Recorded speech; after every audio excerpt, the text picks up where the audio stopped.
श्री स्वामी समर्थ मित्रांनो, मित्रमैत्रिणींनो, आज मी तुमका मौलं काजूचं मौलं दाखवते। काजूचं मौलं कसं करतात मालवणी पद्धतीचं काजूचं मौलं दाखवते। तर आता मी घेतले असं गुळ घेतले असं खोबरा घेतलं आणि हे काजू वाफ देऊन घेतलंय, कारण त्याला डीग असता ना, म्हणून वाफ देऊन घेतलंय। आणि हे तूप आहे, तर आता मी पहिल्यांदा तूप घालतोय। तूप घातलंय, नंतर गुळ घालू हवे।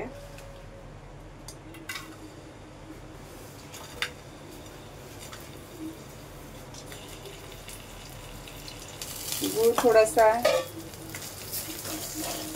हे झाला,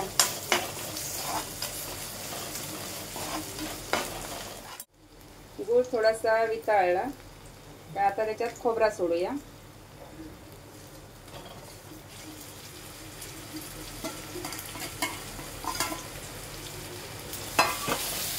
खोबरा सोडलं, आता थोडं गॅस बारीक करू, नाहीतर जळून जातं।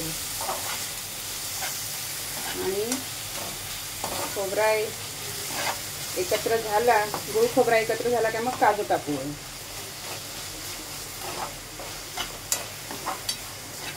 मालवणीत असं मौलं म्हणतात, तुम्ही लोक काय म्हणतात काय माहिती, कोण भाजी बनवतात कोण काय करतात, पण आम्ही लोक मालवणीत मौलं करतो, काजूचं मौलं करतो।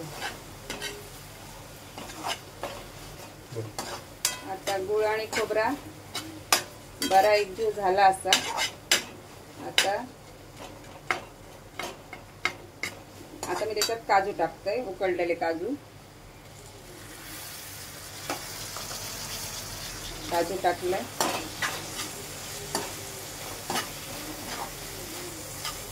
काजू जरा थोडेच होते, बहिणीने आमचे काजू दिलेले गावचे, तर भाजी करूच्या पेक्षा म्हटलं मौलं करूया, म्हणून मौलं केले। आता तर थोडंसं वाफ देतोय।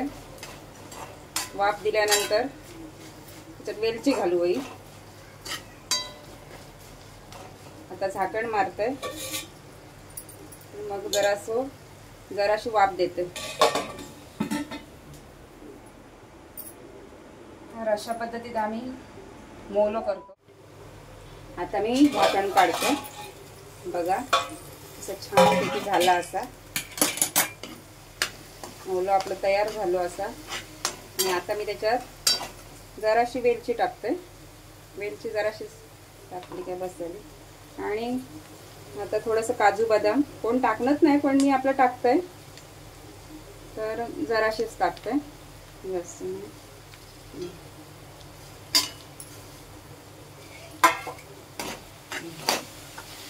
आता माझं काजूचं मौलं छानपैकी रेडी झालं असा, बघा त्याच्यात तूप घातल्यामुळे तुपाचा वास छान येतो। गावच्या लोकांका खोबरा खूप हवा असता, खोबऱ्याशिवाय कसली चव नाही, तर खोबऱ्यान चव जरा वाढता।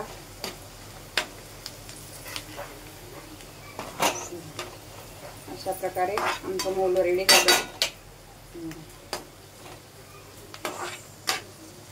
छान झालं।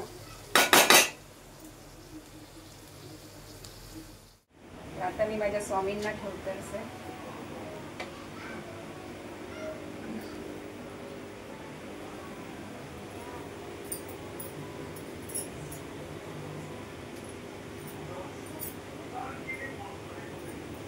अशा प्रकारे माझं मौलं कसं झालं तर सांगा।